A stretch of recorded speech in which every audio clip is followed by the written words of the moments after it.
RFM Matin. Émission Billet au Sénégal.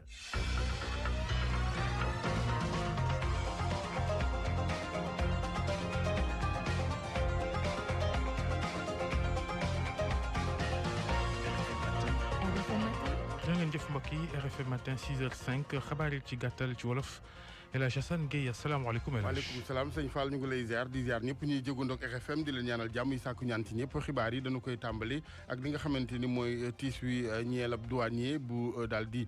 faat kenn ci doomam di Cheikh Ba moom nag ñu ne kon tout tànk la bu tolloon ci juróomi at Cheikh boobee kon mu daal di faat ci xibaar yi mujj RFM jot ca nag mooy moom chef service section douane bi nga xamante ni moo ne ci Môle 2 bu pooram Ndakaaru dafa daal di tàggoog sagoom fan yi ba sax daanaka mujjul woon faf di dem ca bërëbu liggéeyukaayam kon loolu waral tiis wi ak loolee nekk jëye wàllu xibaar bokk na ci ñaareel bu nu daal di lim ci ku faatu ci ñeent ñi amoon gaañu ci accident bu métti bi am démb ci booy tolloog Doxobaaj département bu Linguère loolu nag mu ngi xewee ginnaaw paatu geneen ñeel chauffeur ba moom bi accident bi amee ci saasi leneen ci xibaar ak RFM bokk na ci ministre bi ñu dénk wàllu yoon bi sàkku ci liggéeykat yi ci wàllu yoon ca bootu ci kuréel gii di SYTJUST ñu daal di ajandi seen grève ba ñu nekkee boobaak léegi ab diir ngi fileeg ñuy amalam ndaje meneen di ndajem comité bu 27 août bi nu ne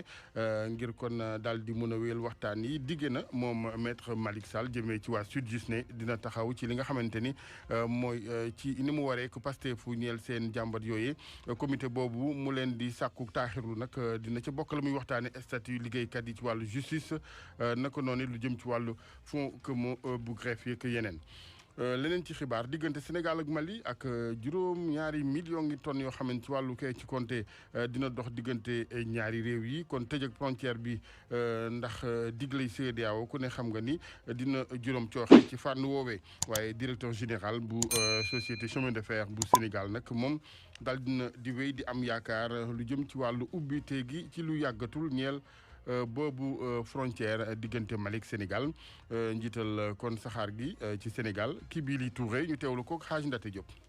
diggante Sénégal ak Mali diggante la boo xam ne kenn xamul fuñ ko tàmbalee donc diggante Mali ak Sénégal moom tëj buntu nekkul li gën nekkul loo xam ne dañ koy namm waaye tëj frontière entre Sénégal ak Mali tamit damay fàttali ni du Sénégal moo jóg wax ko CEDEAO mooy sunu mbooloo ñun ñëpp mais nu mu munta demee tëj buntu nekkul lu ñu gënal mais nag tey dafa am loo xam ne xew na yaakaar naa ni sunu jiit yi borom réew yi président yi ñu ngi siy dox bu baax diplomate yi tamit ñu ngi siy dox bu rafet te yaakaar naa ni loolu war na mën a jur lu baax ci fan yi di ñëw damay fàttali rek ni diggante Mali ak Sénégal yenn bind yi nee nañ ni juróom-ñaari millions ci tonne ci marchandise moo nekk diggante ñaari réew te si biir loolu port de Dakar xam nga ko ni port bu mag la ne marchandise yu Mali jóge bitim réew di ko jàllale si Sénégal donc moo tax ñu yaakaar ni tëj frontière bi diggante Sénégal moom ak Mali nekkul li gënal Mali nekkul li gënal Sénégal ma siy dellu ni man mi nekk directeur général bi Mali ak Sénégal mujj dénk seen mbooloo loolu bu weesoo di leen fàttali ni ñu ngi liggéey ak Mali depuis juróom-benn weer ci projet boo xam ne ak Banque mondiale lañ nekk di ko bind mu doon projet boo xam ne dañuy beesalaat sunu yoonu saxaar diggante port de Dakar ba Bamako am nañ yaakaar ni frontière bi danañ ubbi ci lu gaaw te frontière ba xasee ba